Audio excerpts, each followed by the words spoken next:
All right. So just like I said, the renal system, as we all know, plays very key role when it comes to regulating of electrolytes. And so the first thing we'll talk about will be potassium and how to generally manage hyperkalemia. I always say that there are certain things that if you're a student of NCLEX and you don't know and you are going for your NCLEX, you might need to take your ATT back. One of them is potassium. At least if you're a student of NCLEX now, you should be able to know almost everything about potassium to the extent that how to manage hyperkalemia. Mostly hyperkalemia is mostly what they ask, what medication you give for hyperkalemia, what are the interventions you put in place for hyperkalemia. Should be able to talk about hyperkalemia from the beginning to the end. And we all know when it comes to the renal system, it helps to excrete potassium. And so when you have a problem with your renal system, let's say you have acute kidney injury or you have chronic kidney injury, you realize that your kidneys will not be able to do the work that it's doing, whereby it has to excrete those waste or the excess potassium.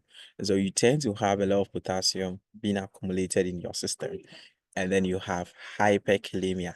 And so when we say hyperkalemia, what lab are we looking for? I believe everyone here, even if today is your first time of picking Enclave's book, one of the first things you start hearing is hyperkalemia and potassium level or serum potassium level. And so we are looking at potassium level of more than 5.5. That is when we say that the person is having, or from 5.0 going, sorry, 5.0. And so the normal is between 3.5 to 5.0. And so if you have potassium level being more than 5.0, then it means that you are set to be in a hyperkalemic state. And so in that instance, we now need to treat the excess potassium level. So we looked at some of the things that are affected when you have hyperkalemia or excess potassium. You have hypertension cannot happen, or there could be hypotension when there is what we call hyperkalemia. Then the apical pulse, you need to check for apical pulse when someone is having hyperkalemia. You need to assess for apical pulse. You need to assess for irregular heart rate as well as dysrhythmia. We all know that when it comes to hyperkalemia, one main thing that we always hear is what?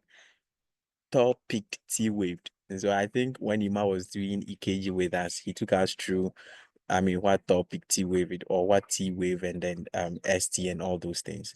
And so even if you don't know what the P wave is, what the QRS complex is, and you are reading on hyperkalemia, just know that hyperkalemia will lead to a dysrhythmia where there is going to be irregular heart rate, where on EKG it is going to show a top peaked T wave. For that one, sometimes they will give you the strip. Sometimes they will even describe the strip for you. So even if you don't know how the appearance of the strip is, you should be able to know how the description is. And the description in a patient with hyperkalemia will be that the patient will be having a top peaked T wave. And so you have to monitor the serum potassium. Elevated serum potassium level can cause decreased cardiac output. It can also lead to some form of heart blocks, fibrillations, as well as asystole. So these are some of the problems that can happen when there is hyperkalemic state. You have to provide a low potassium diet if someone is having hyperkalemia. And so your diet too should also be on your fingertips. And so some foods that mostly when it comes to the English, you know that something like banana should be taken out if you have high potassium, high serum potassium level. You are not allowed to eat excess potassium diet or foods that contains a lot of potassium. So you now need to choose foods that contains less of potassium. And so when it comes to NCLEX, the diet aspect to it is also one thing that we all need to know.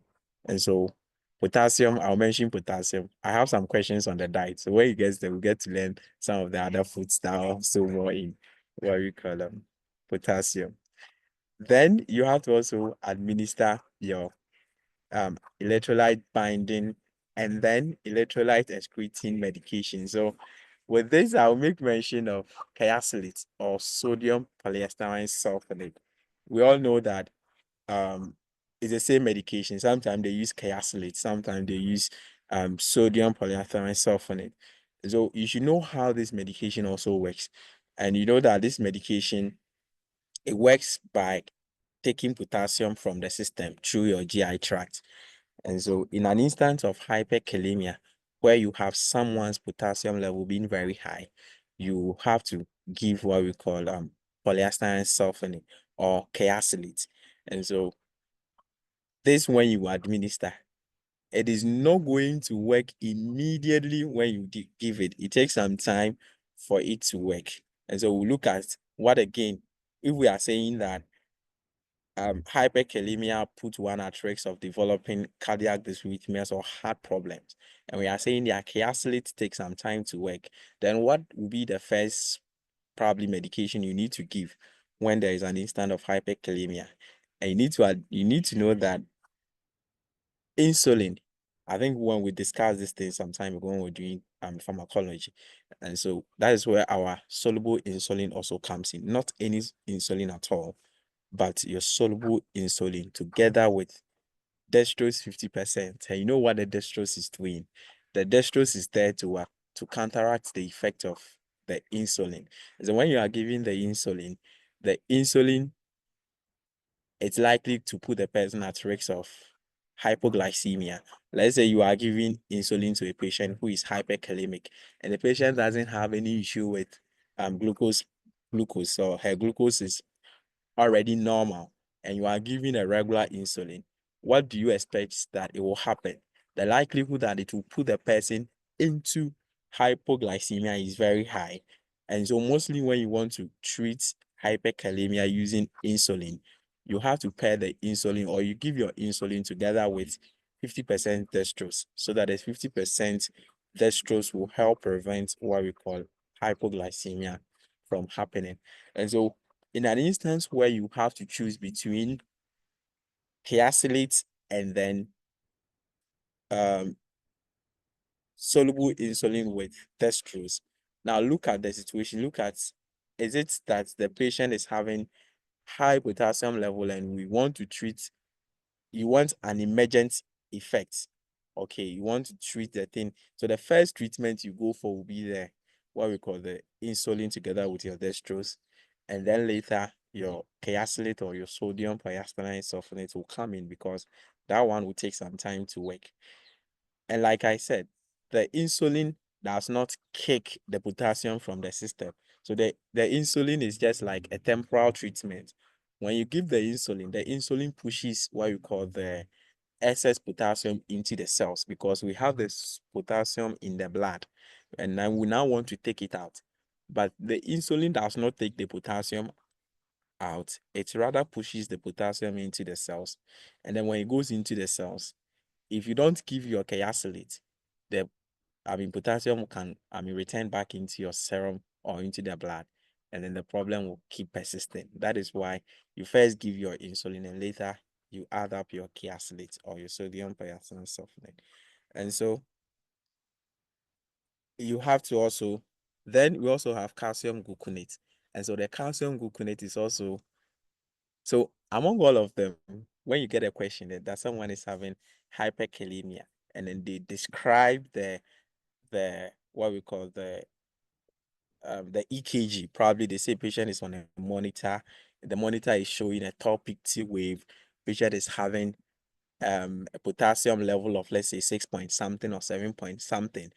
And then the question is, what will be your priority or your first action at that moment? At that moment, you realize that the heart is in danger, or the problem at the moment is the heart. And when it comes to hyperkalemia, what you do to protect the heart is that you give calcium gluconate. So the calcium gluconate goes in there to kind of protect the heart, to prevent any form of myocardial irritability that can happen as a result of the hyperkalemia. So in that instant, you have to give your calcium gluconate first before you come in with your insulin and that of your chiacylate or your sodium polyester sulfonate. I take that again. I believe we all know that in an instant where you have someone with high potassium level, to the extent that the heart are being affected, in the question it's been described that there is topic 2 wave with further assessment indicating that the heart is in danger. Then you go in for calcium gluconate first to kind of protect the heart. Then you now go in probably with your insulin and then with your chiacylate later. So that is one. Another treatment you should also know as a student of NCLEX. Then we also know that the loop diuretics, furosemide, is what is a potassium wasting. And so if it's a potassium wasting medication, it means that it will get rid of potassium from the system. And so you have to give your loop diuretics, example being furosemide. Then you have to also avoid what we call potassium spirins. And so the potassium spirins, we all know, adactone or spironolactone, that we all know. So if someone is having hyperkalemia, you are not going to give a medication that will cause the person to retain more potassium. In this case, we are making mention of spironolactone. So watch out for if a patient is having high potassium and then there is a spironolactone given, it means that you need to question that kind of prescription. If after all this thing, the treatment is not successful, patient might either need dialysis, peritoneal dialysis or hemodialysis. So that will also be depending on what the healthcare provider wants to do. So we'll talk about the 2 dialysis treatment options and then we'll get to know what we need to know when it comes to the NCLEX. So basically, when it comes to hyperkalemia and its management, these are some of the things that at least we need to know once we are preparing for our NCLEX. So if you have a question on what I've said on hyperkalemia treatment, you can bring it up, or anything I've said on hyperkalemia and then you want to add up, or you have a question you want to ask, you can bring it on board before I move to the next thing. Okay. Sinamingo. Hello. Yeah, go ahead. Can I come in? Yeah, go ahead. Okay, there are some instances we nebulize with salbutamol. Yeah, so the that reason and the insulin. that the reason why I didn't make mention of the albuterol in the NCLEX, they are not going to say salbutamol. Okay, they will use albuterol. Of course, they are the same. Yes, albuterol also has effects. It works the same way as how insulin works by pushing the potassium into the cells, but it's not commonly used in the NCLEX. Okay, I think it was once a while I met a question. I think it was you or so they were talking about it. Yes, so albuterol, if you are reading your questions and they are asking about possible treatment options for hyperkalemia, and you come across albuterol or salbutamol, as he said, don't be alarmed. Understand that it also works similarly like how insulin works by pushing the potassium into the cells. Okay, thank you. All right. Migo, sometimes they can also give it rectally. Yeah, that is the chiacylate. So the chiacylate is Yeah. actually given as a rectal treatment. Yeah. That is a chiacylate, right?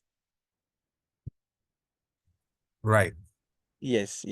So actually, the chiacylate is actually given as a treatment as a rectal medication.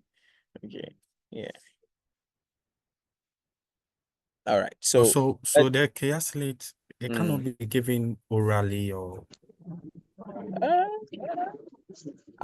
Okay, I think most of Yeah. the times they give it rectal, but I stand to be corrected. Possibly I've not given one before, so those in the state who might have come across it they can help us with it. But mostly what I have come across most of the time is that they say, mostly given as a rectal form. So mostly when you are giving chiacylate and the patient has issue with the GI tract where mobility or there is some form of paralytic ileus, where movement of substances through the GI tract is affected, you cannot give chiacylate. And so it's one of the contraindication with chiacylate administration. When someone has, paralytic ileus or the movement of substances through the GI tract is affected, you have to probably watch again when you are to give creatinate. Okay, what about when you're giving it like Anemia and then the patient happens to have some cramp? What do you do? When you give creatinate Like, and the patient has cramps. yeah, while I was giving it, the patient complains of having cramps or something. Okay, so mostly in those instances, you have to, once administering, if there's cramps, you have to pause. And then when the cramps subsides, then you now mostly it could be about probably how you are giving it. So if let's say you are pushing it at a faster rate, it could also be that could also be a factor for the patient to complain about the cramps. So it's just like when you are giving enema, okay, and then the patient is complaining of cramps. So mostly they say that you have to check the length by which you have hung the the fluid you are using for the enema. If it has a certain what is it length that you have to hang it. And so if it's going too faster, it can cause what we call the cramps. So when there is cramps, you have to pause. When the cramps goes down, then you start again.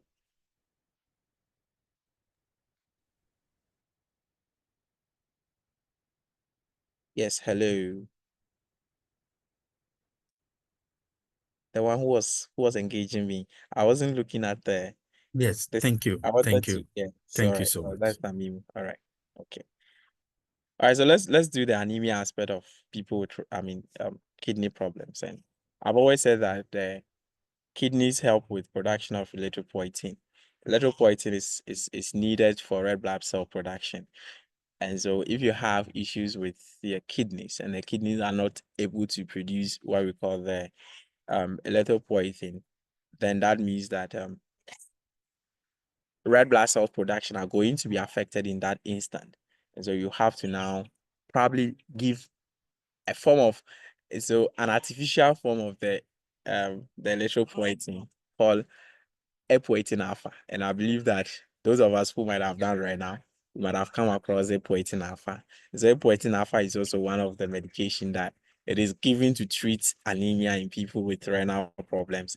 Now, when it comes to epoetin alpha, I don't know if I'll be able to get to the last stage of this class.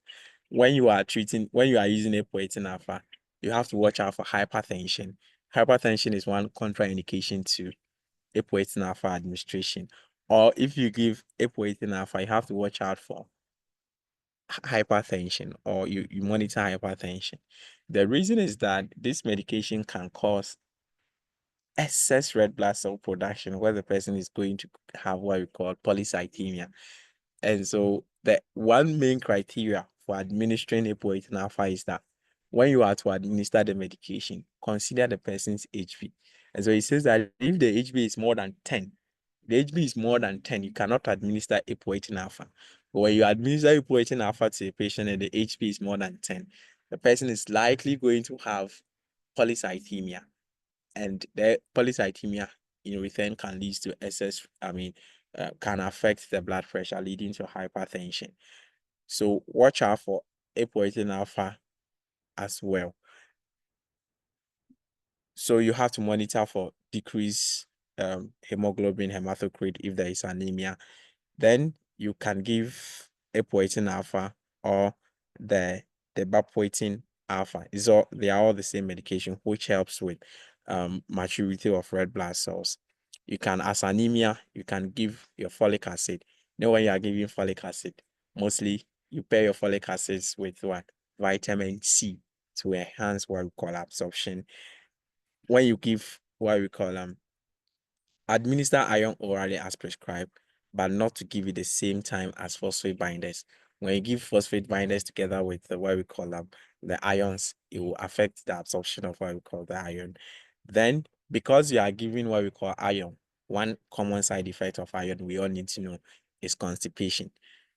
So, in order to prevent the constipation, you have to also encourage the client to probably take in a lot of fluids, keep stool softness when the constipation comes in.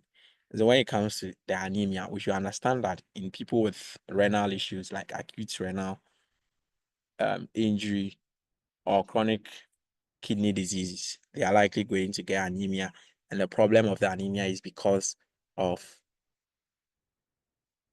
the reduction in what we call erythropoietin production by the cells of the kidney, which is the nephrons. So you have to watch out for that and how to also go about that management. Then we also have hypermagnesemia, which also can happen when there is what we call issues with the renal system. So this happens because there's decreased excretion of magnesium. You need to monitor cardiac or the heart, and then some cardiac manifestation that can happen in an instance of hypermagnesemia is bradycardia. It can be peripheral vasodilation. When there is peripheral vasodilation, you know what happens? Hypotension. Anytime there is vasodilation, you are likely going to have decreased blood pressure, or hypotension can happen. And then you also watch out for central nervous system changes like drowsiness, lethargy, which can all happen as a result of hyperkalemia. Then you also monitor for neurovascular manifestation. If you have done, for those who were with me when I was doing magnesium sulfate, we learned that when you give magnesium sulfate to a patient in treating something like preeclampsia or eclamptic patients, one thing you watch out for is what? You watch out for deep tendon reflexes. And so in an instance where you have given excess magnesium and the person is having high magnesium level in the blood, it can lead to decrease what we call deep tendon reflexes.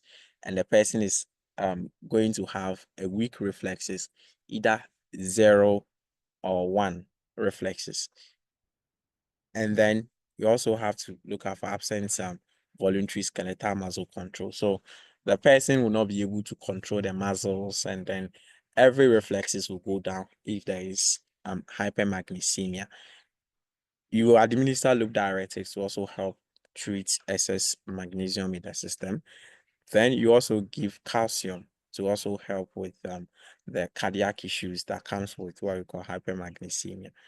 Avoid medications that contains magnesium, such as antacids. Okay, so we all know that magnesium trisilicate is one antacid that is used to treat PUDs.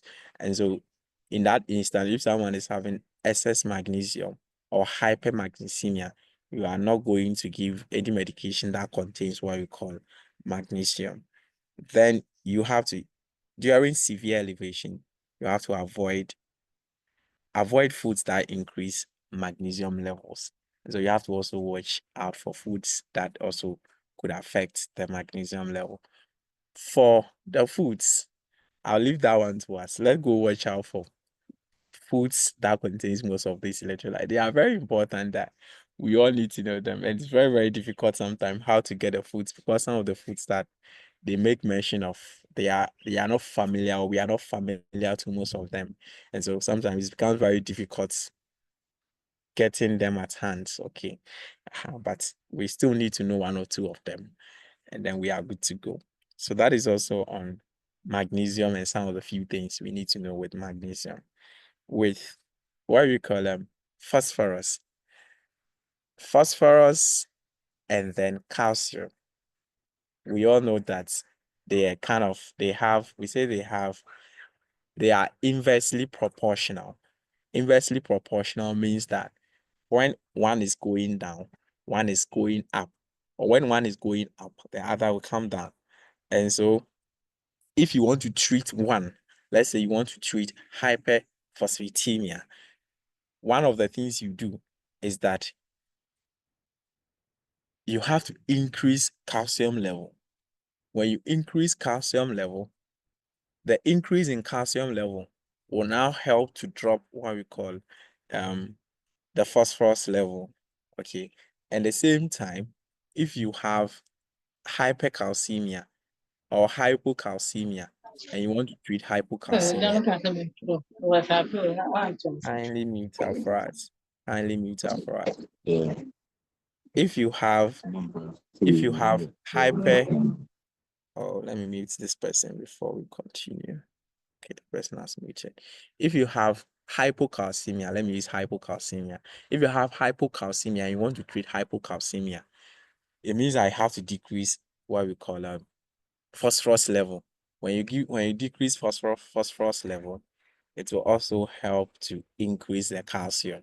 And so that is how the two works, or the two of them, in terms of the treatment, or the two electrolytes, how they move together. So with phosphatemia, the reason is because as the phosphorus level rises, the calcium level drops. This leads to the stimulation of the parathyroid hormones and causing bone demineralization. If you have done endocrine, okay, you also notice that whenever the parathyroid glands regulate parathyroid hormones, that hormones regulate calcium. And so when you have high phosphorus level, then your calcium level will go down. Then it means that your parathyroid gland will now have to come in, release parathyroid hormone to also help to increase what we call calcium level.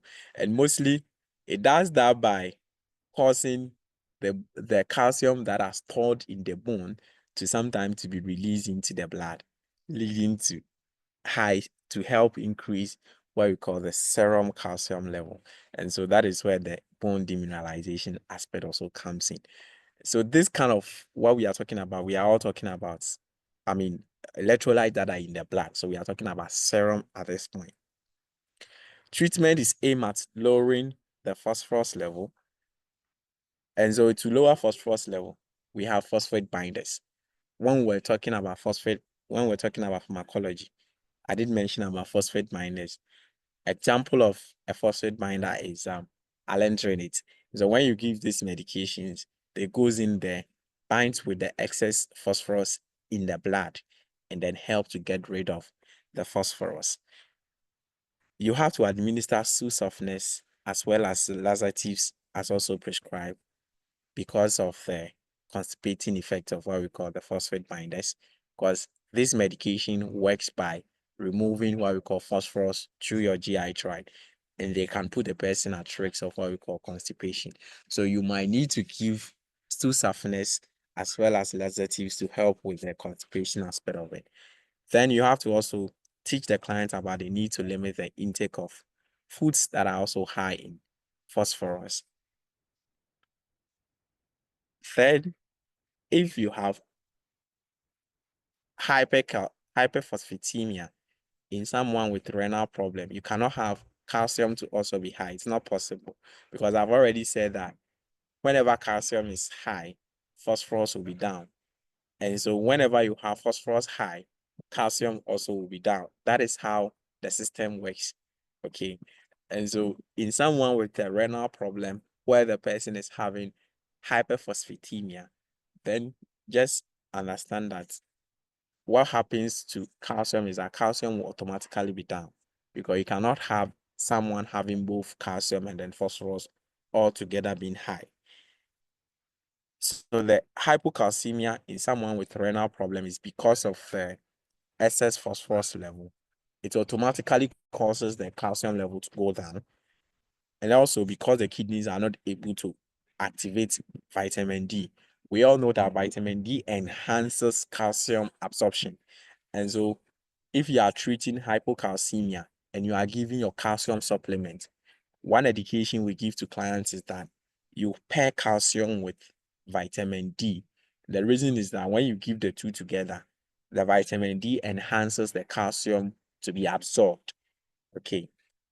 So when you have the kidneys not able to activate what we call vitamin D, then it means that automatically you also have the person probably, having issues with calcium absorption, where serum calcium level could also go down.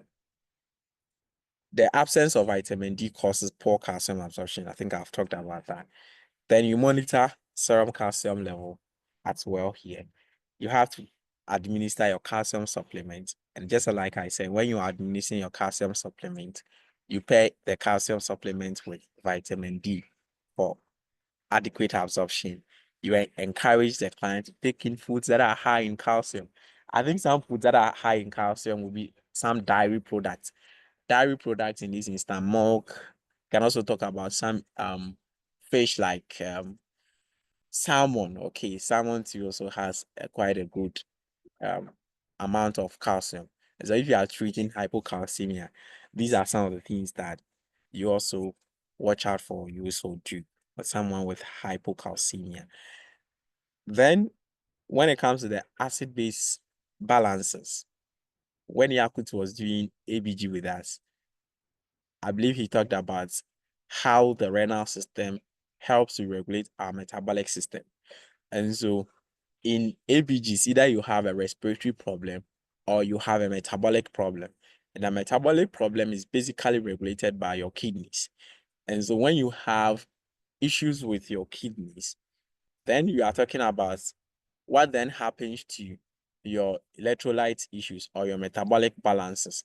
So now you now think about the fact that because the kidneys are not working adequately, because the kidneys are not working adequately to help excrete waste from the system, you have excess of what we call acid staying in there. And because the problem is coming from what we call the metabolic system, that is your kidneys, we say the patient will have metabolic acidosis. And so in metabolic acidosis, we are looking at things that causes more acid to stay in the system. And so when the renal system is affected, when the person takes in some medications that affects, that affects acid level, or when the person is having excess diarrhea. Okay, you know that when you have diarrhea, the physiology is that when you have diarrhea, you bring out bicarbonate. And so when you bring out more bicarbonate itself is what? It's alkaline in nature. And so when you bring more bicarbonate through diarrhea, then you have the system being more acidic. And so that is also another factor that can also lead to metabolic acidosis. When it is vomiting, you know that vomiting will be metabolic alkalosis, because when you vomit out, you are bringing out acid, and then it makes your system to now becomes more alkaline in nature. And so we say you have metabolic alkalosis. So those are some of the things that at least we also need to understand the way the system also works. So we should understand that metabolic acidosis can happen. And when we are talking about acidosis, we are looking at pH, that is very down, less than 7.35.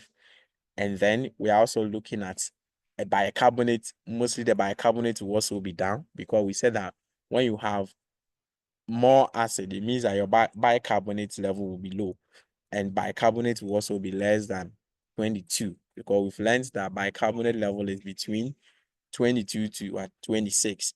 And so your bicarbonate level will also be low at that point.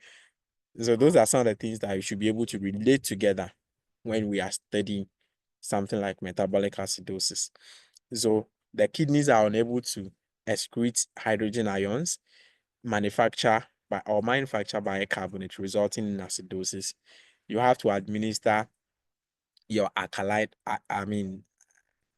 products that contains alkaline. And so in this instance, we are talking about sodium bicarbonate, which is what? An alkaline in nature, to help increase the bicarbonate level, and then it will help reduce the acidosis.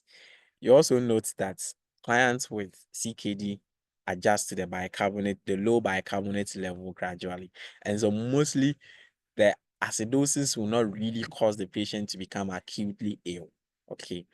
But we all need to know how the kidneys work to regulate that system, or that metabolic system leading to metabolic acidosis. Because of electrolyte imbalances, the patient can have muscle cramps. So the muscle cramps aspect also happens because of electrolyte imbalances, the effect of uremia or excess uremic acid and all that. Then you monitor for electrolyte imbalances if you are treating the muscle cramps. You administer electrolyte replacement and medication to control the muscle cramps. You can also administer heat and then some form of warm compresses. So mostly I don't want to use heat when I'm doing these things because heat can cause burns. Okay. So mostly I mostly replace the heat with warm compresses and then massages to help control the cramps. I see someone kept a message in the chat. Is it a question or is an input?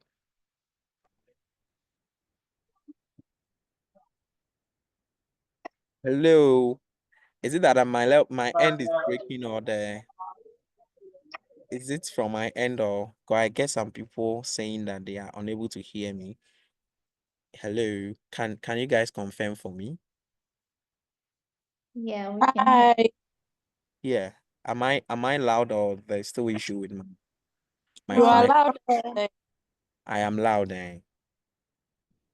So your voice is low. My voice is low. Wow. But aside the voice, I mean, is there issue with connection so that I'll know? No, everything is fine except the voice. Except the voice, eh? Oh, Hey, my please, voice. are you using earpiece or something? Because Not it's easy. loud. Oh. Oh, Oh my God. Okay. All right. I'm not using the earpiece. Okay. The machine is even closer to me. Okay. It's not quite No, far. I'm talking of the one who is saying your voice is low. Oh, okay. Okay. Okay. Okay. Okay. All right. Thank you. So those with issue with the connection, okay, try to adjust your connections or try to adjust your speaker volume so you can hear me. Okay. But anytime I go off, just let me know if I am not loud at your end. So that is on the muscle cramps aspect. With the neuro aspect, okay. I mean, it's also because the clients build up excess fluid, waste products are increasing in the system. So you have the client having some form of decreased level of consciousness. It's going to be confusion, and then decision making becomes very difficult for the patient. You have some form of peripheral, nephropathy, which could also result from some uremia on peripheral nerves. So the person have issues with sensitivity. So that is why I was talking about the heat aspect, that these people also have some form of peripheral neuropathy, where sensitivity to temperature changes and then senses will become affected. And so you have to watch out for that aspect too. And it's also because of excess uremia uremia in the system. You monitor the level of consciousness and then the confusion. Some people also have what we call restlessness leg syndrome, which is common during dialysis treatment for this, where the patient will not be able to control the movement of the legs and all that. Then you also teach the client to examine areas of decreased sensitivity to, I mean, decreased sensitivity. So you watch out for injuries. That's why I was saying that heat application is sometimes very questionable, because if someone has issues with peripheral neuropathy or they have peripheral neuropathy and you are going to apply heat, then that means that if there is burns, the person is likely not going to be able to differentiate between the temperature differences. The person could have the burns. The next thing we'll talk about is the effect of what we call, or how people become more prone to injuries because of renal issues, or when someone has chronic kidney diseases, the person becomes more prone to what? To injuries because of one, because they are at high risk of fractures as a result of the low calcium level. If you have low calcium, then it means that we said bone demineralization should happen, where the calcium in the bones has to be broken down in order to be released into the blood for the serum calcium level to go up. And so in effect, the person becomes more at risk of what we call pathological fractures. And because of pathological fractures, the person become more prone to injuries. And so you have to watch out for injuries as well when someone is having kidney problems or renal issues. In that instant, you might need to increase your calcium intake, increase calcium as well as vitamin D. You nurse your patients in a safe environment. You have to avoid injury, tissue breakdown. You have to watch out for them. And you handle these people very well, especially when you are lifting them. You don't have to drag them. You have to lift them as a whole. Okay, so avoid injury. Tissue breakdown causes increased potassium levels. So you watch out for the injury aspect of people with renal issues. And I think I've just explained what could lead to it. The next problem with these people also be pruritus, where the excess buildup of waste in the system will cause the person to have more body itching. And so pruritus is also there. So to rid the body of excess waste, urate crystals are excreted through the skin and then causing pruritus. And so because the renal system is not functioning adequately to help get rid of what we call urate crystals or uric acid and all that, they tend to be get rid of through the skin, and that is what leads to the body itching or the pruritus. So the deposit of urate crystals occurs in advanced kidney diseases. You have to monitor for skin breaks, rash, and the uremic frost. You have to provide meticulous skin care, okay, in order not to cause the person to be, or these people tend to be scratching their body. So you need to provide skin care. You have to, as well as oral care, avoid the use of soaps because you don't want the body. Mostly the pruritus can also be stimulated when the body is dried up, especially when you use soaps that contains harsh chemicals to bath the patient. And so when you want to clean the patient up, you have to avoid the use of soaps. Then you can administer your antihistamines, antipyretics to also help control the itching. You teach the client to trim their fingers, okay? Fingernails, when the fingernails are long, that is when they tend to want to scratch the skin or the body.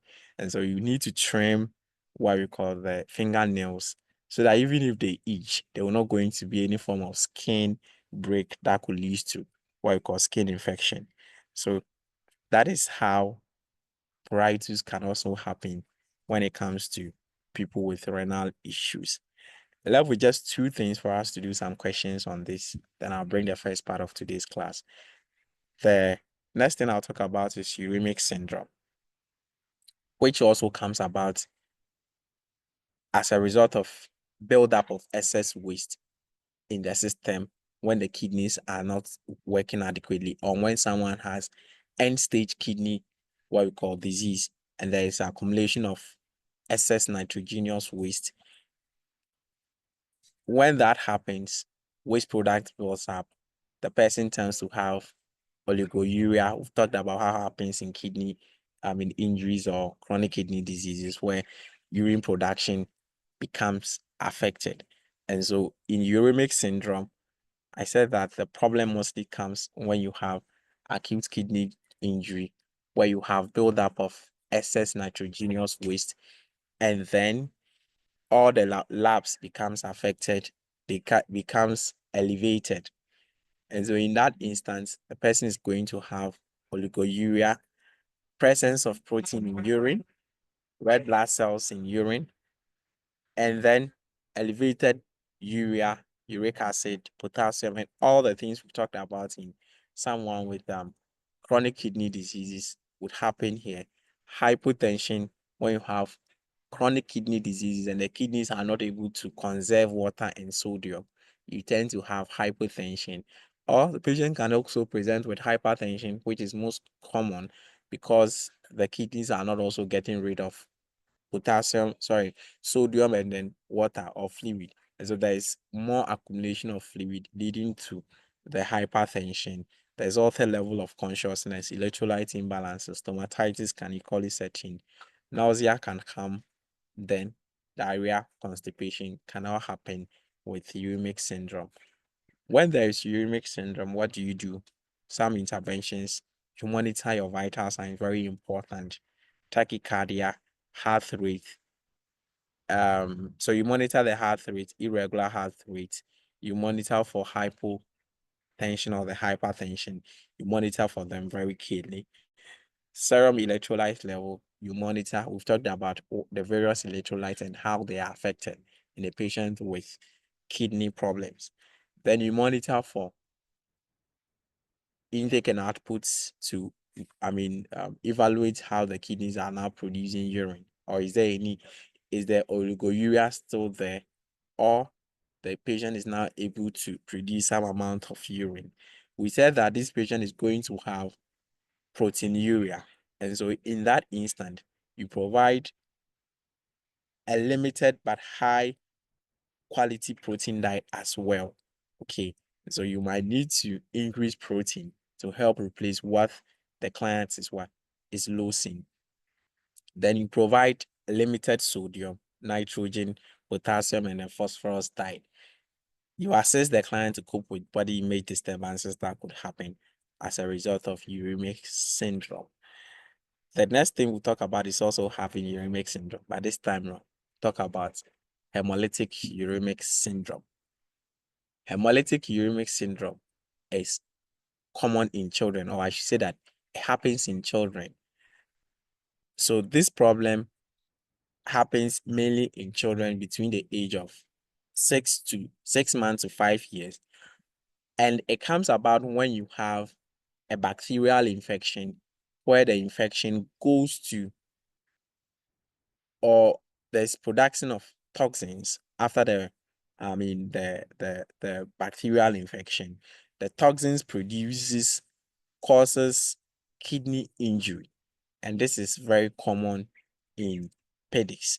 So hemolytic-uremic syndrome is thought to be associated with bacterial toxins, chemicals, and then viruses that causes acute kidney injury in children. This, like I said, is mostly between 6 months to 5 years. Most of the problem with hemolytic-uremic syndrome, that is why you have the hemolytic. It means our blood is going to be what is affected. So most of the problem has to do with blood, where the child will be producing urine that is stained with what? With blood, because you have the kidneys getting damaged from bacterial toxins as well as chemicals and then viruses. The clinical features with regards to hemolytic syndrome, or hemolytic-uremic syndrome, has to do with anemia, thrombocytopenia, where the platelet counts are going to go down, very, very down. There's going to be kidney injury. Central nervous system symptoms can also follow. So there's going to be proteinuria, hematuria, as well as presence of cast in the urine, or urinary cast. Then there is blood urea nitrogen, as well as creatinine levels all going up. What mainly get affected becomes the hemoglobin hematocrit. We said this child mostly produces urine that is stained with blood. So it means that this child will be probably bleeding inside. And so you notice that hematocrit and hemoglobin level all go down. Vomiting as well as irritability could all happen. Pallor will also be there. Then hemorrhagic manifestations, things indicating that the child is bleeding. When you have bruising, petechia, jaundice, bloody diarrhea, all could indicate that the child is probably having internal bleeding. And then you have oliguria or anuria, where urine production becomes affected. Then some seizures as well as stupor coma, all indicating that there is some form of central nervous system involvement with hemolytic uremia or hemolytic-uremic syndrome. Yes, Nana Abena, sorry. Hello, boss. Good evening. So please, I see triad of anemia. Please, what's that? It has been indicated. Okay, so it's just the thrombocytopenia and the kidney failure. Yes, so there's going to be anemia. There's going to be the triad is like 3 things, okay, that accompanies it. Triad of anemia. No, I thought that was the name. triad is 3, like three cardinal things of hemolytic-uremic syndrome, and they are anemia, thrombocytopenia, and then kidney failure. Okay, all right, thank you. Thank you. Okay, thank you too. So there's also central nervous system involvement where seizure can set in, could be coma, could be stupors and all that. For hemolytic-uremic syndrome, mostly the clients might need or will need dialysis treatment. And so either hemodialysis or peritoneal dialysis may be prescribed if the child's renal status worsens. Okay. Like I said, we'll talk about the two treatments and go in much into them. Strict monitoring of fluid balance is very, very important. You have to, fluid restriction may be prescribed if the child is anuric. You institute measures to prevent infection. You provide adequate nutrition, and then other treatments, which also include medication. Probably the anemia aspects, you might need to administer blood, and then other products to also help correct what we call the anemia. You administer your blood with caution for people with what we call fluid overload as a result of uremic syndrome. Remember, we said these people could have anuria where there is no urine production at all. So it means that this child will be having excess fluid staying in there. And so if you want to administer anything fluid like blood, you need to be very careful with it so that you don't cause what you call fluid overload in the child. And so that will be the first part of my class. We'll go through some questions and then we use that to assess our understanding of some of the things I have talked about. Then we also move on to something else. So before that, if you have a question on anything I've said so far, you can bring it up before we go on. Thank you.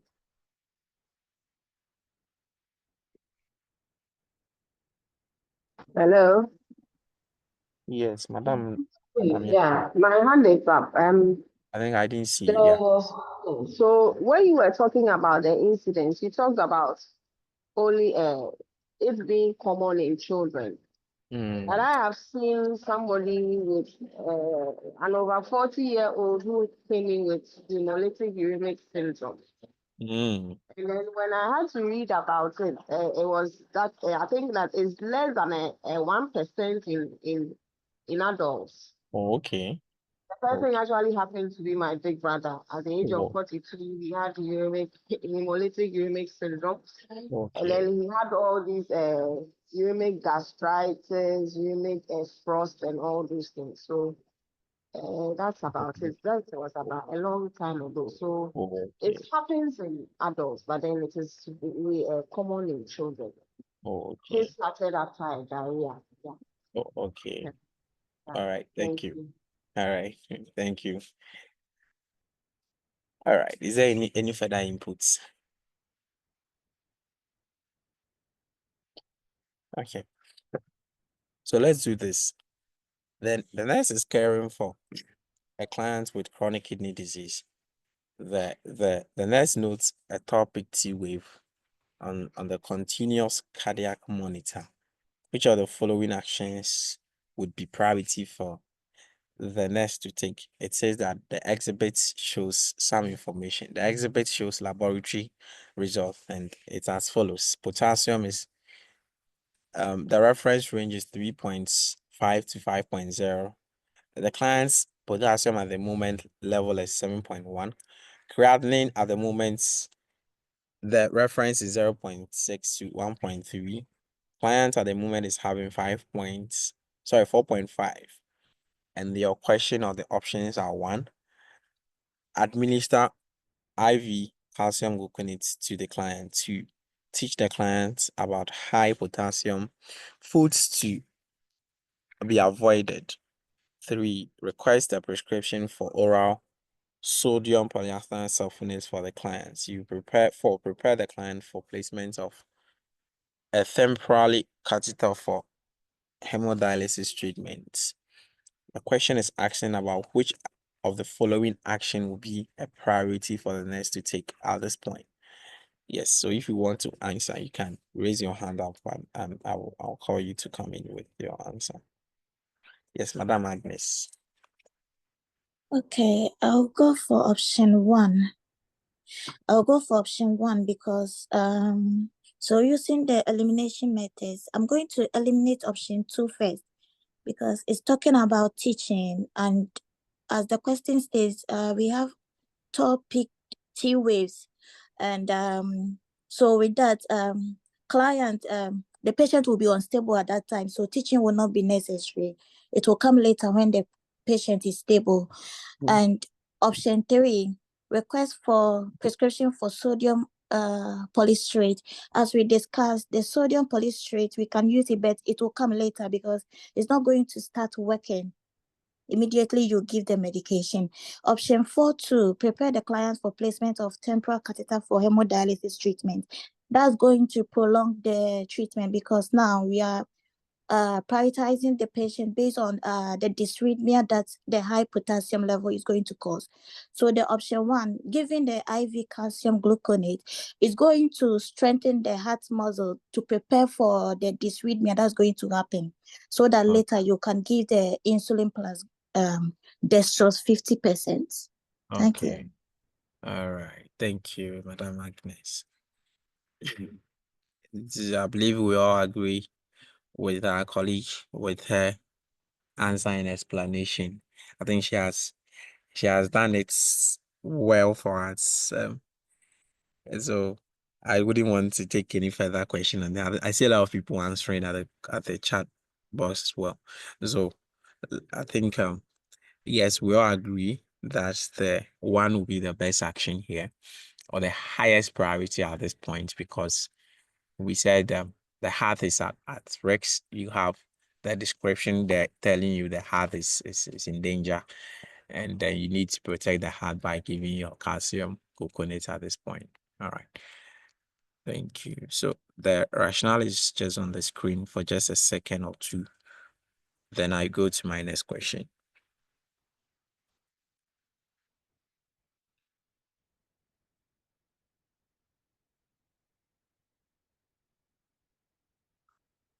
This one, we say the nurse is caring for a client with a potassium level of 6.1.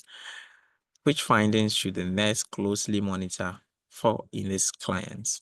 One is diminish deep tender reflexes. 2, a sign of bradycardia on ECG. 3, tall peak T wave on ECG. 4th one is tingling sensation around the lips. These are walkover questions, okay?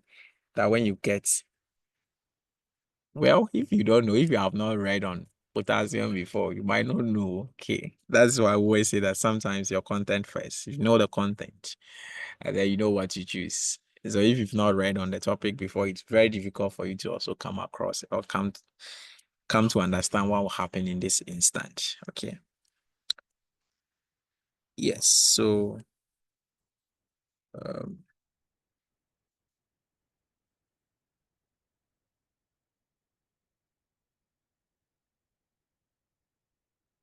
Madam Agnes, is that all hand or your hand is still up?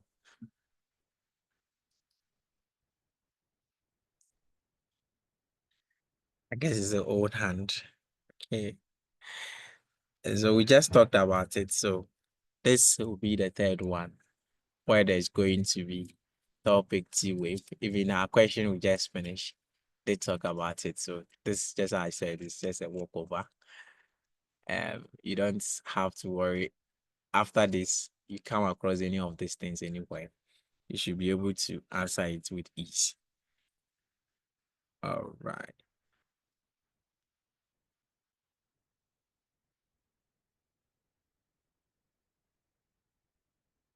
Okay. The nurse is assessing a 6-year-old client who is experiencing diarrhea caused by Escherichia coli infection. Which of the following findings would be a priority to follow up? 1, petechiae noted on the trunk. 2, multiple blood streaked stools. 3, client has resumed a normal diet. 4, client is requesting a glass of fruit juice.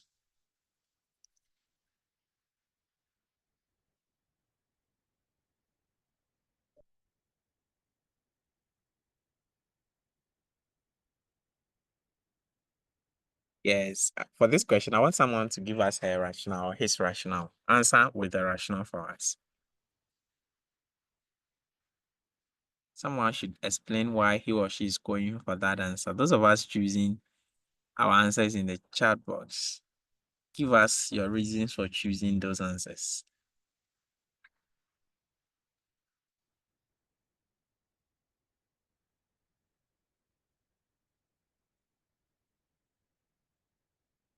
Yay.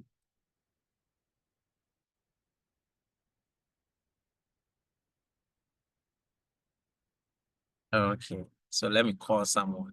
I want to call someone who has answered. Okay, so Madam Cecilia, you have answered that you are going for 2. Why are you going for 2? Tell us more.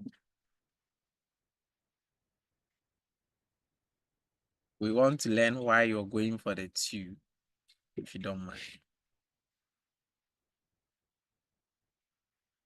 Or who else? Let me call someone else. Sure, she's not ready.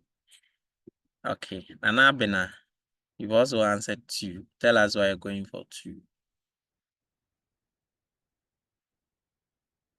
Hello. Hello. Yeah. Okay, please, I'm trying. Yeah. So, Try, we are trying, eh? okay. So with the 4, the client requesting a glass of fruit juice is out of context, as well as the 3, the child has resumed the normal diet. With the multiple blood streak stools, we want to find out why the child has the blood in the stool. Is it as a result of the infection, or it's any other thing causing the child to have the blood streak stools? Yes, the pediatry noted on the trunk is out of context with E. coli infection. Oh, don't say it's out of. Don't. So are you telling us that you think the petechia cannot happen in someone with the E. coli? It Is that can what? happen. So the question at the moment, it means that the client is having all these things. So there is the blood streaks tools. The client is having the petechia on the trunk as well. So between petechia, now way between petechia and blood stained stools or blood streak stools, which of them do you think that will require you to make a follow-up on between the 2? Yeah, it's 1.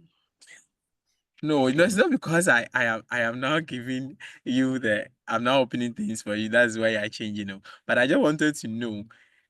Okay. Yeah, because the petition noted on the trunk could be as a result of a kidney issue, as a result of the persistent diarrhea, or the infection has entered into the kidneys, causing the petition note on the trunk. Okay. So you are now going for 1, eh? Okay. All right. There was another hand up. Has it been dropped? Okay. I think it has been dropped. Flamingo. Yeah, Mr. Paul. Yeah, I will go for 1 because in E. coli, then there's an infection on the GIT. And although I haven't read much, but I see multiple blood streak stools, normal finding in E. coli. But to be seen petechia noted on the trunk, I see it more abnormal as compared to the other 3 options. Okay. So we just finished talking about hemolytic-uremic syndrome. And I said that mostly as a result of bacterial toxins or bacterial infection causing kidney damage or kidney injury. And so if you have one typical, bacteria that could cause hemolytic-uremic syndrome is the E. coli. Okay. And so when you have someone with the petechia on the trunk having E. coli, then it means that probably the client is having hemolytic-uremic syndrome. So that will require you to go in and then do further or intervene. But with the blood streaks tools, just like Mr. Paul said, it's a common finding for someone with Escherichia coli infection. Yeah.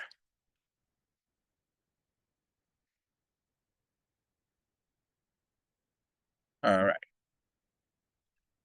The emergency department nurse cares for 5 clients. Which of the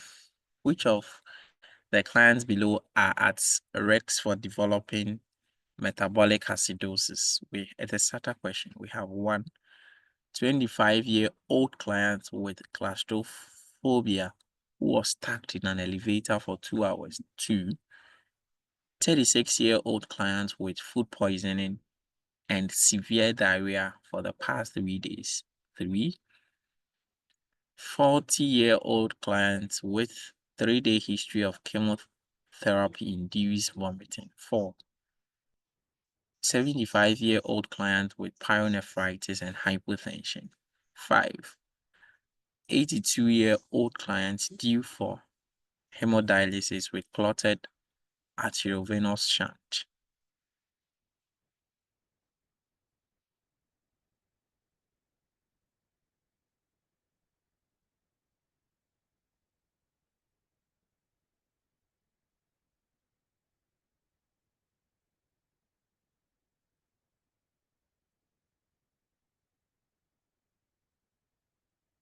So who is taking us through this? It's a certain. Okay, so let me go. Please let me try. Mr. Dennis, yeah, let's go. Okay, so with regards to, I wouldn't want to talk about one, but then with regards to a 36-year-old client with food poisoning and severe diarrhea for the past 3 days. When we vomit, usually the stomach contains hydrochloric acid. So basically, that is what is coming out. Okay, we are talking about metabolic acidosis. So 2 isn't part. I won't go for 2 because acids will be coming out. So they'll be left with more bicarb, which is metabolic alkalosis. So 2 is out. This is diarrhea. So 3 is part. Sorry. 2 diarrhea is part. Sorry. So I should add it. So it's 2. Okay. Yeah, so 2 is part. 2 is metabolic acidosis. 3 it's out because of vomiting. We vomit out HCl, leaving metabolic alkalosis. So 3 is out. And with 4, a 75-year-old client with pyelonephritis and hypertension, that is part as well, because this has to do with the kidneys, so metabolic acidosis. So I'll go for 2, 4. Yeah, 2 and 4. 2 and 4, okay. Yes, please. You want to stay with 2 and 4. All right. Is there anyone with Amigo. anything? Hello? Yeah, Amigo. Yeah, senior. 1 is out, but 2 must be in. Then 3 is out. Then option 4, pyelonephritis and hypotension. When we take a hypotension alone, it means that there will be decreased renal perfusion. So when there's decreased renal perfusion, automatically there will be decreased urine output. So it's going to affect the amount of waste that will be excreted from the renal system. So there will be more waste in the system. And the option 5, the 82-year-old client due for hemodialysis, the patient is already having kidney failure. And so far as the AV shunt is blocked or clotted, by the time maybe they will do different one and put the patient on dialysis, more waste has already been accumulated. So that's why I'm adding 5. So I'll go for 2, 4, 5. Okay. So we have 5 being added. All right. Thank you, senior. All right. Is there anyone who wants to take something else or add up? So we have 2. I've seen that. Others answering in the chat box as well. All right. Okay.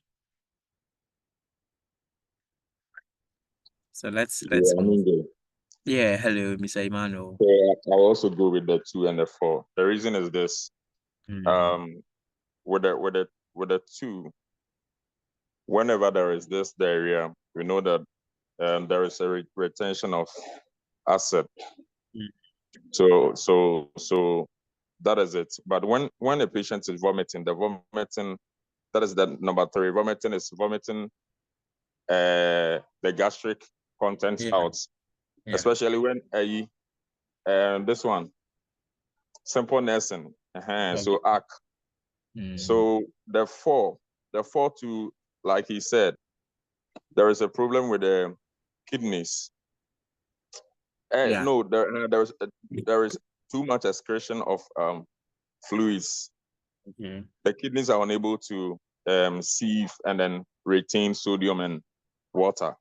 So when it happens like that too, there will be acidosis instead of So the two is talking about metabolic acidosis. Thank you. All right, thank But you. I think okay. All right. I think we all made our points. Okay. All right. So let's see what the final answer is. Okay. But see, anything with the kidneys, think about metabolic acidosis. So I was surprised you guys were taking the 5 out. Okay. The 5 should have even been the first thing you even think of before you even go in for the pyelonephritis one and that of the hypotension. Because just like Mr. Paul said, the kidneys are failing. That's why the person is going in for hemodialysis. And we say that the AV, shunt is occluded. And so we'll talk about what the AV shunt does very soon. So if the AV shunt is occluded, it means that the clients at the moment cannot go in for the AV, go in for what we call the dialysis. A new line has to be passed, which even takes some days to mature before client goes in, use it for hemodialysis and all that. So the 5 is part. Okay. It also has to do with the kidneys getting affected as well. So 2, 4, 5 is our right answers. Okay. Okay. All right. Thank you all. The home health nurse has reviewed the most recent laboratory test results for a client with chronic kidney disease. Which of the following would be an appropriate afternoon snack to recommend for the clients? The exhibit shows the following laboratory results.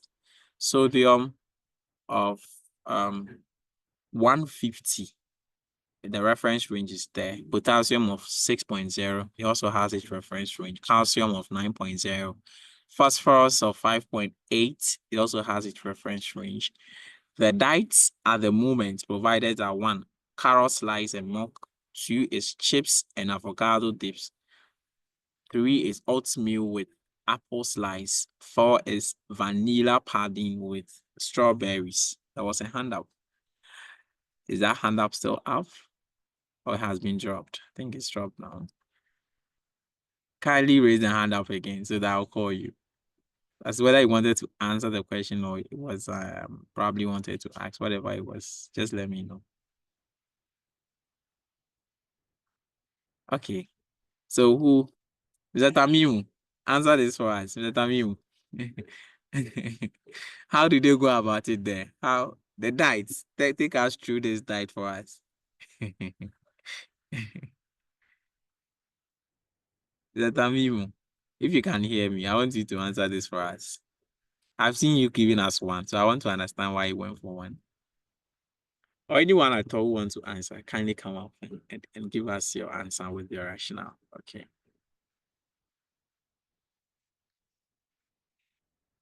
This is diets. This is diets.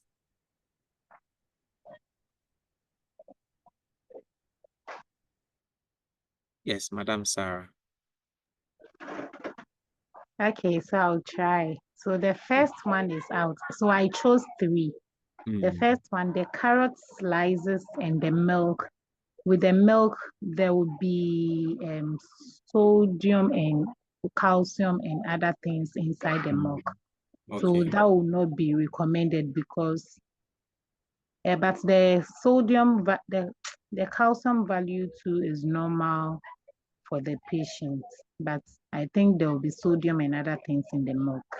Okay. Then the chips and then the avocado dips. But avocado dips, that one is fine. But for the chips, we'll have sodium in it. And the No. sodium value here is high. So we won't Okay. recommend that one. With the Okay, let's stay on oatmeal, avocado. Let's stay on avocado. What avocado contains one of these things? What do you think avocado contains a lot? Or you don't know that?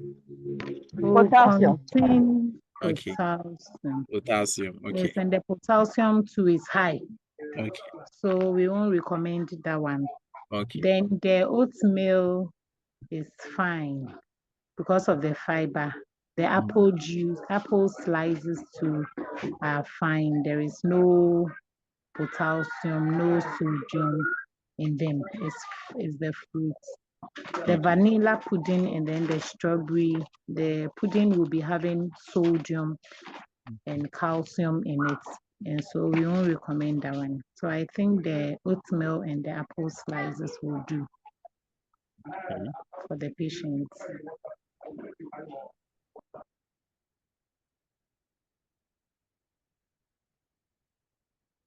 Okay. So he has taken us through how she arrived at choosing the third answer.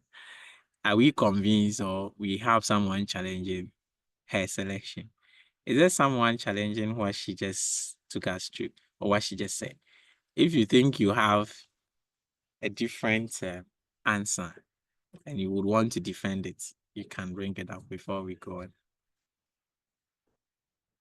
So please, what did she say about the vanilla pudding and strawberries? Madam Sarah. Yes, so the vanilla pudding, I was saying that there will be sodium in the vanilla pudding. It's a package. I'm sure it's a package.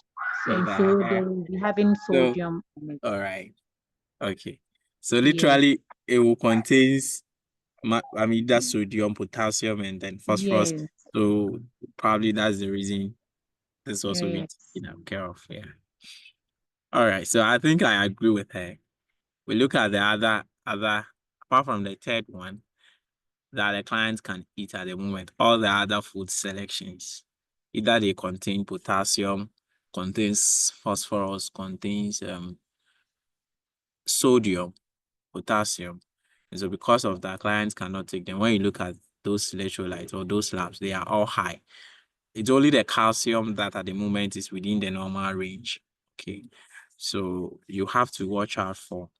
Apple does not contain potassium, or the apple has low potassium content. So if you are doing food selections and they bring what we call apple, and you become confused as to whether apple contains potassium or not, you should just know that apple contains just a little amount of potassium. And so if the client has excess potassium, client can still go ahead to take apple slice with the oatmeal. Your avocado contains potassium, chips contains sodium. The milk and then pudding are dairy, so they are high in phosphorus and then potassium. And so you watch out for those things.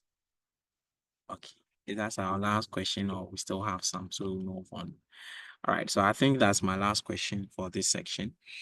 Then we go on to start with our hemodialysis, or we start with our dialysis sections, and then we'll look into what we when it comes to dialysis. Yeah, Mr. Yeah, senior. Yeah, go ahead. Someone asked a question that besides vomiting, which other symptom lies under metabolic acidosis? Let me. Okay, if you want to add up other parts, probably. Okay.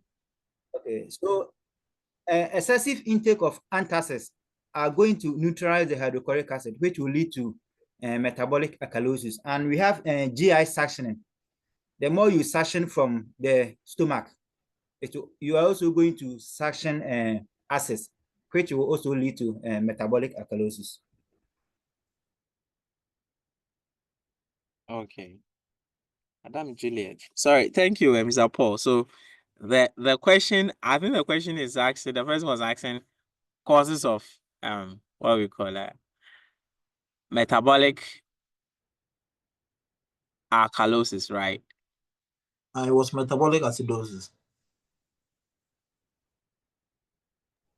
But what is in the chat box is Yeah, metabolic so acidosis. if I understand the question very well, the person beside vomiting, which other symptoms lie under metabolic alkalosis? So if I understand the question very well, the person wants to know causes of metabolic alkalosis because we said that vomiting will cause the person to bring out more acid. And so when you bring out more acid, your system becomes alkalotic. So you have metabolic alkalosis. And so just like Mr. Paul said, so we are now looking at anything that could cause your acid level to go down. And so he said, Mr. Paul said suctioning. So when you suction, okay, or GI suction. So let's say they use NG tube, pass NG tube, and then do abdominal decompression, suction the abdomen. Means that they are bringing out abdominal content. So that is acid they are bringing out. So it now render your system to become more alkalotic. And then again, he made mention of when you take in more of bicarb, when you take in more of antacids like magnesium trisilicate or calcium bicarbonate. When you take in those things, it means that you are taking in more of bicarb and it goes in there, neutralize the acid, then your system now become more of alkalotic in nature. So that was Nash. Is it Nashi? Yes, Nashi, you were asking those. Yeah, that question. Okay, Yeah, thank you so much. all right. There was another hand. Was it Juliet? Yeah, Juliet, Madam Juliet, your hand was up. Yeah, sir. Sorry, I'll send you back a little. I'm trying to get the difference between the uremic syndrome and the the two difference. The hemolytic Hemolytic-uremic uremic. syndrome. Yes, so this is the difference. Okay, with hemolytic uremic syndrome, the patient will have issues more with the blood, bleeding. Are you getting me? And so when you get a question and you want to think about uremic syndrome, look out for, is there any issue with the patient having an indication that the patient is bleeding? Is there petechiae? Okay. Or is the hemoglobin level too much affected to the extent that the HB is down? So in hemolytic, that is what the hemolytic is attached with. The patient will be bleeding. So there will be an indication that a patient is bleeding. Just like in the question we made, there was a petechiae in that question or in the option telling you that the kidneys have been affected and the patient was bleeding internally. So in uremic syndrome, you're also going to see something like hematuria. But in normal uremic syndrome, you are likely going to see more of the electrolyte imbalances you just see in someone with a kidney damage or chronic kidney diseases. The blood aspect of it will not be there in someone with uremic syndrome.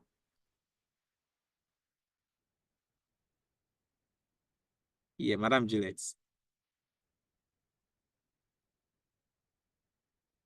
Hello, Madam Juliet. I don't know whether Yes, you please. Yeah, thank you. I get it. Yeah. All right. All right.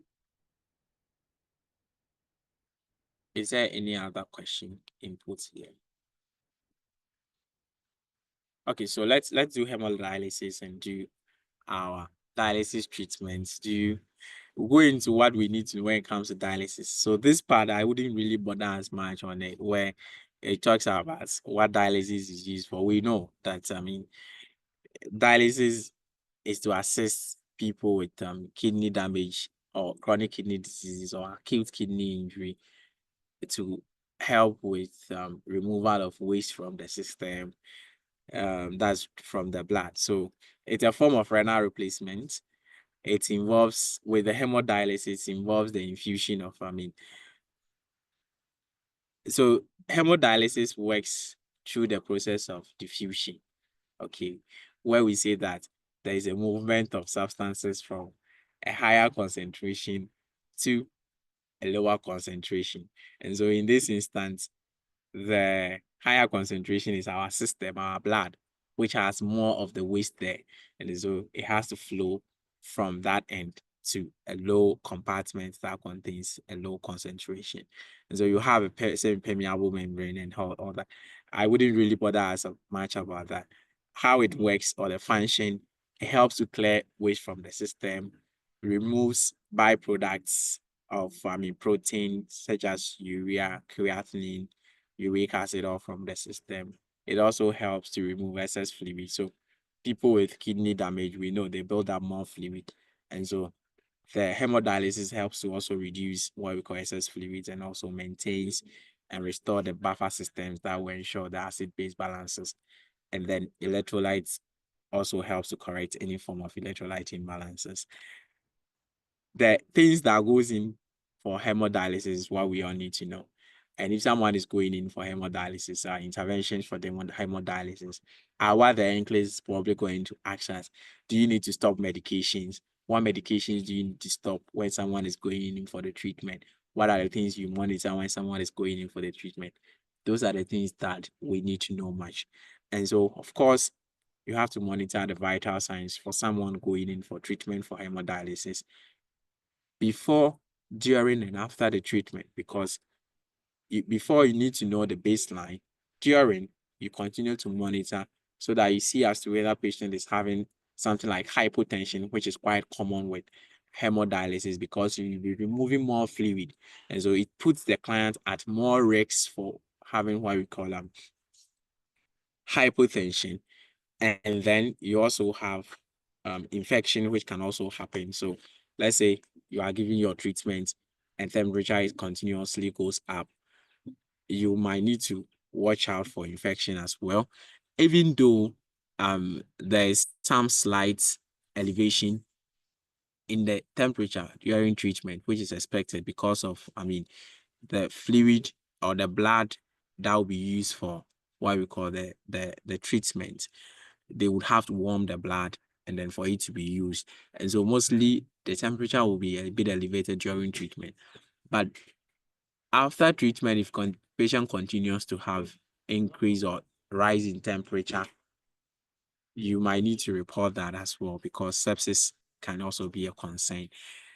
You might need to monitor your labs because we said that the treatment helps to correct electrolyte imbalances, correct any form of abnormal labs and all that. So you monitor the laboratory values, BUN, creatinine, infection, WBC count will be affected. So you watch out for that. During, before, and after treatment, you watch out for these things as well. Then you assess for fluid overload before dialysis and fluid volume deficit following dialysis. In fact, when one complication of hemodialysis is what disequilibrium syndrome, where excess fluid is taken out from the system, because that is what the machine helps. The machine helps to remove fluid. And so in doing so, the machine can remove excess fluid from the system. And then you now tend to have decreased fluid volume. And so you need to monitor for fluid volume deficit before treatment. And then, fluid volume deficit after treatment, and before treatment, you know that there's going to be fluid volume overload. So you might need to monitor the fluid status before treatment, and after treatment, you need to monitor the fluid status as well. Then you have to weigh the client before and after dialysis to determine the fluid losses. You note that the client will not urinate or will urinate small amounts, less than 30 ml.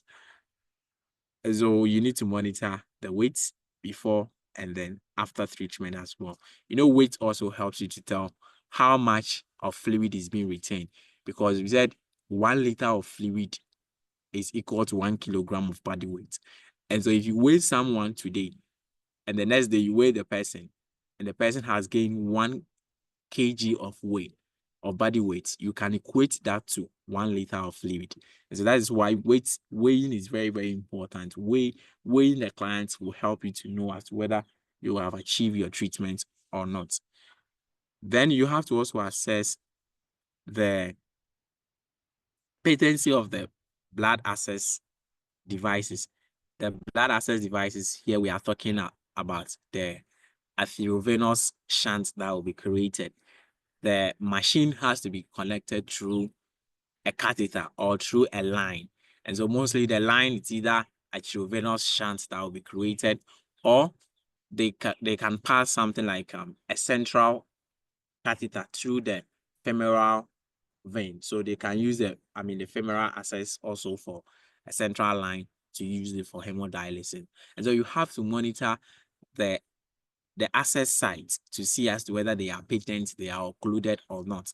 We'll take one we'll take the access sites and then we'll talk about them, how to manage the access site, especially if someone has AV in place or arteriovenous shunt in place. What are some of the client education with regards to how to care for AV shunts? That is also a very important thing we all need to know when it comes to hemodialysis. Then you have to monitor for bleeding, because you might give heparin. So heparin mostly is added to the blood because they will use the blood for the exchange during the treatment. So they add heparin to the blood to help prevent what we call clotting. And so heparin is added to the dialysis blood tubing to prevent clots from forming in the electrolyte remover, or to prevent clots from forming in the dialyzer or the blood tubing. And so you have to also watch out for the effect of the heparin that will be used to prevent the clotting from forming in the tubes. Then you also have to watch out for hypovolemia, because I've said that the dialysis helps to remove fluid. And so in doing so, you could have someone going into hypovolemia when excess fluids are removed. So you watch out for hypovolemia as well. And then you also provide adequate nutrition. The client may eat before or during the dialysis as well. You have to identify client reaction to treatments and support coping. So probably clients might have undergone treatment before. If the client has any form of reaction before during the treatment, your client might need to report that. You also report to the client, healthcare provider. Then you watch the client for any form of reaction during treatment as well. You have to assess the client's understanding of the need to restrict certain diets and then restrict fluid as well. When it comes to medication, very, very important, medications that you hold before client goes in for hemodialysis.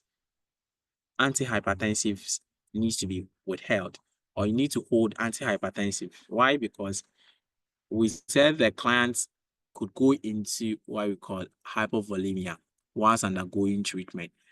And so that means that clients will already be at risk of hypotension should in case hypovolemia occurs during treatment.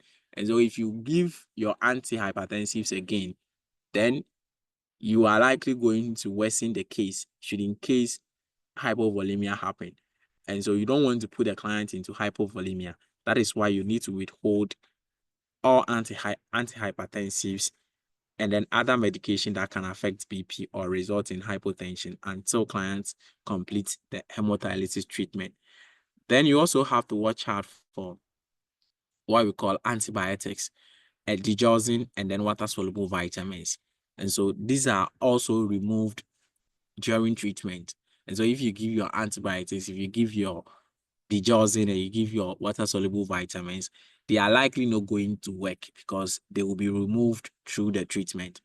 And so all those medications might need to be withheld during treatment until the client finishes the treatment or finishes with his or her hemodialysis treatment before the client can resume this medication. So the medications, I've talked about antihypertensives, talked about antibiotics, the digoxin, and then water-soluble vitamins that needs to be withheld before client goes in for treatment. And client resumes these medications after treatment. That is on hemodialysis, some interventions. Then when it comes to the access site, that also have its own special care, especially the AV shunt. If a client has arteriovenous catheter in place or arteriovenous shunt. And so let me try see if I can show the arteriovenous shunt. And so the shunt is created so they join an artery and a vein together. Okay. And then it has to even mature. I think it takes some days before it will mature, before it will even be used for the treatment. And so for those of us who works in a renal unit or works in a dialysis unit, will best be able to tell us the number of, but it has to mature before clients will even use it for treatment. So we'll go through the care, but this is how the shunt looks like. And so you realize that they have to anastomose, or they have to join an artery and a vein together. And so this is the red one is, the vein, the green one is the artery. And so they join the two together. That is why it is called arteriovenous, artery and vein joined together to create an access site where the machine will be connected to, so that it will help with the removal of what we call the waste.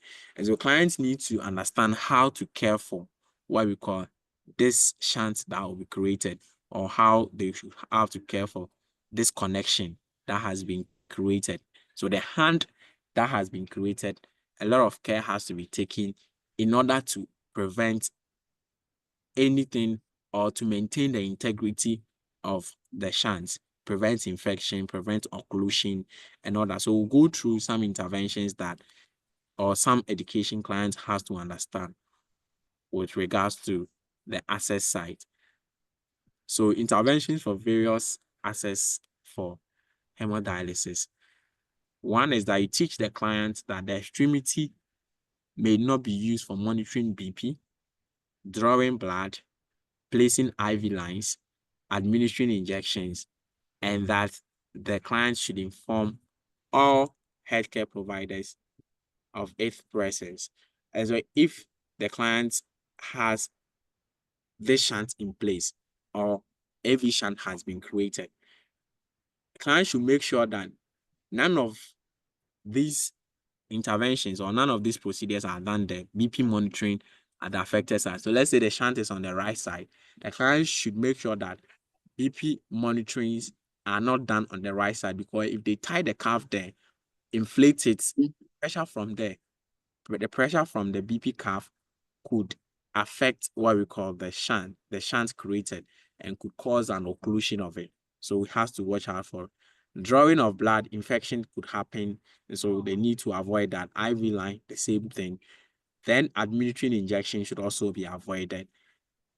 To the extent that if the client, let's say, go to a different healthcare provider, and the healthcare provider doesn't know that the client has a shunt in place, clients will need to inform all healthcare providers about the presence of the shunt. Then you teach the client with AV fistulas, or teach the client with arteriovenous fistulas to perform hand flexing exercise, such as ball squeezing, if prescribed, to promote graft maturity. So that is also one education that we all need to know, that if someone has the AV fistula in place, or the client has that access site in place, the client will need to squeeze on ball. Okay, so they give the client like this tennis ball, that small ball, so that they will press it, they will be squeezing it to help with the maturity of the graft. So clients should understand that they should also perform hand flexing exercise, okay, which will help with the maturity of the graft. They will need to monitor the temperature for infection, then capillary refill. And so we know that for normal capillary refill, we say it should be less than 3 seconds, right? Normal capillary refill time should be less than 3 seconds. If you have capillary refill time being more than 3 seconds, it means that the client probably has an issue with circulation, where blood flow is probably impeded. And so at the site where the fistula is located, if there is delayed what we call capillary refill time, then that means that there is probably a blockage leading to flow of blood to the extremity. And so you have to watch out for capillary refill time as well as temperature of the area. The client has to palpate pulses below the fistula or the graft, monitor for hand swelling as an indication for ischemia. So most of the issue with this will be an occlusion of the fistula. And so you have to watch out for any form of assessment findings that could indicate that there's an occlusion affecting blood flow, leading to cell death or ischemia. And so if there is decreased pulses around the area, then you have to report that, or swelling of the hand being used for the procedure, then you need to also monitor that. You monitor for clothing. You complain of tingling or discomfort in the extremities will also need to be reported. Inability to also palpate a drill or auscultate a root over the fistula or the graft. So this is how that one is done. You know, because they have joined a vein and an artery together, it means that the flow of blood through the area will be very great. It means that a huge amount of blood will have to flow through that area where the fistula has been created, because they have joined an artery and a vein together. So that means that more blood has to flow through that area. So you should be able to palpate some form of drill, or you have to be able to auscultate for a bruit sound over the area. And so when you are not able to palpate for the bruit, so you are not able to palpate for the drill, or you are not able to auscultate for the bruit sound over the area, then it means that the area might have been occluded, and so affecting the blood flow through the area. So if these things are not able, you are not able to assess for these things, then it means that you need to also report any of these things. Then you also have to watch out for, yes, Gloria. What is the bruise sound? How do I describe bruit sound to us? So it's just like, should I say, swish sound? Like it's a sound that indicates that blood flow, like blood is flowing. Just like, let's say you are pumping water through, a narrowed area. That sound that you will hear. Okay. Yes, there's another hand up. Yes, Madam Well, Amma. I was gonna try and explain it. Okay. That's what you just said. Yeah. Okay, help us. Oh, so you said it. I It's just like said that. it. Sometimes Yes. so sometimes when you feel it, it's Yes. when they do, they say you have to wait for it to mature. Yes. So sometimes when you feel it, you can just feel that it's like something that is going through, like Through a like pipe. the pipe that has a small surface area. So like the Yes. pressure is higher. Yeah, the pressure is high. Yes. Nah. All right. And then please, when they do the AV fistula, how long does it take to mature? It takes for the time. Okay, can someone help us? I think I didn't include the time. Yes. From 4 from to our 6 weeks. 4 okay, to that's 6 all. weeks. Okay. Okay. All right. So 4 to 6 weeks. All right. Chiga, you have unmuted. Are you on board with a question, or you want to come in with an input? That Mavis, you have also. Please, I have it in my book that it matures. It takes 2 to 4 months for it to mature. 2 to 4 months. So 2 months is how many weeks? 8 weeks. Yeah. And then 4 months will be how long? Oh, okay. Yeah, I got it. Okay. Thank you. All right. All right, thank you. So it's not just it's just a range, okay. And know some of the materials, sometimes the weeks and other days. Sometimes you get some 1 or 2 days added to it, but it's all fine. So you could also have. Please, can you repeat it again? 4 to 6 weeks, right? Okay, thank you. Yes. So you also have, you monitor for infection, you monitor for lung sounds as well. Heart sounds all need to be monitored for any form of heart failure. You have to notify the healthcare provider if the client is having any form of there's any indication of clots forming, any indication of infection, or atrial steal syndrome. So atrial steal syndrome happens when you have more blood being diverted to the veins, and then the artery side becomes less perfused. And so because we said that you have joined an artery and a vein together, you could have a situation where more blood will be diverted to the veins, and then the artery will be in terms of the blood flow through the artery will be compromised. So the atrial perfusion will be compromised. And so you have to watch out for that as well. Then for those with femoral vein catheter in place, the client should not sit up to 45 degrees or lean forward, because the catheter may kink or occlude.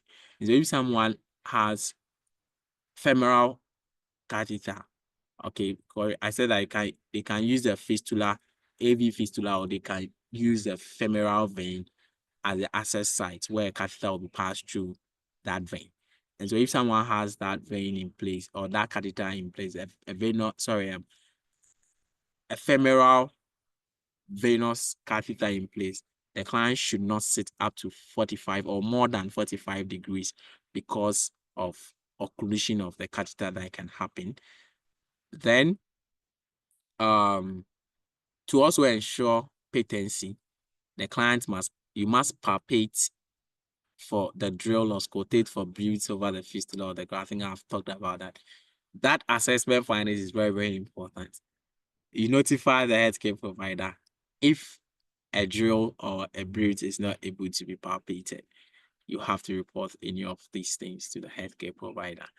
For the complication that can happen following hemodialysis, you could have air embolism that could happen.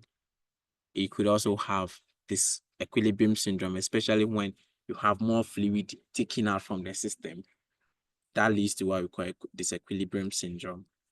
Then electrolytes alterations can also happen, because we said that treatment is to help to correct any form of electrolyte imbalances. And so if you are undergoing the treatment, the client can either there could also be some form of alterations with the electrolytes. Encephalopathy could also happen as well. Hemorrhage, infection, especially if hepatitis is one of the common things that can also happen during hemodialysis treatment. Hypotension, when more fluid is taken out, and then bacterial infection, sepsis, and then shock, which could also happen when there is hypovolemia, hypotension, and then hemorrhage, all could happen. So these are some of the complications that could arise out of hemodialysis. When someone is undergoing hemodialysis and you notice any of these complications, the first thing you do is to stop your hemodialysis, and then do not reinfuse the blood again. You turn the client on the left side with the head down, especially if there is air embolism, because we know that when you do that, it will help to trap the air somewhere to prevent what we call the pulmonary, where you suspect pulmonary air embolism. And then you position the client in such a way that the head is down with the client turned to the left. It helps with that. And then also if there is something like hypotension, you turn or you position the client in the trilembic position. That will also help with correcting the decreased cardiac output as well. You turn the client, you stay with the client you ask another person to also notify the healthcare provider. Rapid response team activated. Oxygen administration also may be needed at this point. And then you administer your vital signs, your blood pulse rate monitoring. You document your interventions and your actions and the responses of the clients and all that. You put those things in place. Then that is the end of hemodialysis for this section. If you have any inputs, you want to make a question, you want to add up based on what I've said, you can bring it. Flamingo. Yes. Okay, I just want to add, yeah, go ahead. Go ahead, Celia. I just want to add to the amount of volume to be dialyzed during dialysis. When I was in school, I was taught after dialysis, the patient is weighed. So let's say after the dialysis, when we took the patient weight, it was 60. Then the next shift, or the next shift for dialysis, when the patient came, the weight has increased to 62. It means that we will subtract the 60 from the 62. So now we know that the patient has been accumulated about 2 liters of fluid. So we are going to do dialysis on 2 liters of fluid. But if anyone also have any other idea, I think you can also bring it on. And I want to know the minimum and the maximum hours for hemodialysis. That is per one dialysis. Per one section. Yeah, you per one. Okay. All right. So he's asking about, I think for hemodialysis with the treatment, it's let me see, for I think maximum about 8 hours. Yes. Depending, especially with what we call the peritoneal dialysis, that is when you have to infuse fluid and all that. But this one, you have to undergo it through the machine, and the machine would have to work with removing the fluid. But I think maximum is about 8 hours. The client has to undergo through it. Yes. Hello, I have a question. Yeah, go ahead, madam. Please, I want to know, so in case the AV shunt that was created, in case the patient is on end-stage kidney failure and we just created the AV shunt, and as we discussed, we're waiting for like 4 to 8 weeks, if I'm correct, I don't know. We are waiting for that period for the vein to be matured. So which other way are we going to use? Are we going for peritoneal dialysis at that stage, or there is another method that we are going to use? Thank you. So it all depends on the healthcare provider's assessment. Are you getting me? Yes, it's not everybody that you can do peritoneal dialysis on. So we'll talk about peritoneal dialysis and we'll look at patients who are. Yes, yes, I'm on floor. Unless you want to answer our sister's question. If not, So I had an opportunity to work at like a place where they do dialysis, and usually what they do is that they will do a temporary one for you. So you can have your dialysis sessions while you wait for the AV fistula to mature. So the temporal one, could it be like the venous? So it's like the femoral line and the central line. The femoral one. Yeah, the femoral. So the central lines that we do. So they put it either in the jugular or the femoral vein, the femoral. And then they do your dialysis while you wait for the line to mature. Yeah. Thank you. There was another handout. Sarah. Yes, please. I wanted to find out, so dialysis, how do they get the exact weight for the patients? As in, so when the patient came in and was weighing let's say 100 kg, and so how would they go back to the pre-healthy weight? How do they calculate so that we know how many meals we are we are taking from the system to maintain a normal weight. I wanted to find out like what is done, like if the patients come, how can we get the exact way to maintain, or is it because there are sections we have Yes, a there are required sections. amount we want to take out, and then they go. Yes. So just like I said, one complication of hemodialysis, I made mention of this equilibrium syndrome.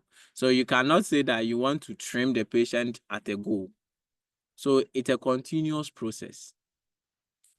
So the healthcare provider will now determine that at this section, clients will maybe require maybe 2 liters of fluid to be removed during this section. And then client comes again the next, probably if it's the next 2 weeks or a week time for another section. So we don't do it say that when the client comes at a go, you want to drain everything out. It has to be done gradually.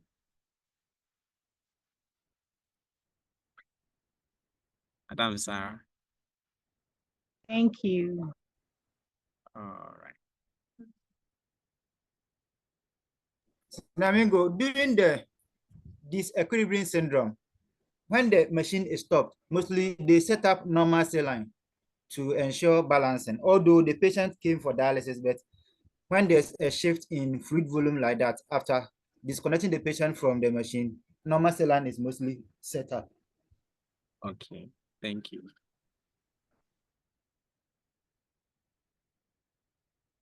I think we can end our class here. It's past 6 p.m.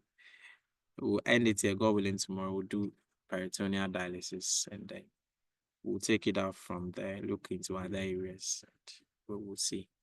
So that is that for today. Unless you have a question you want to ask, other than that, we will end our class here for today.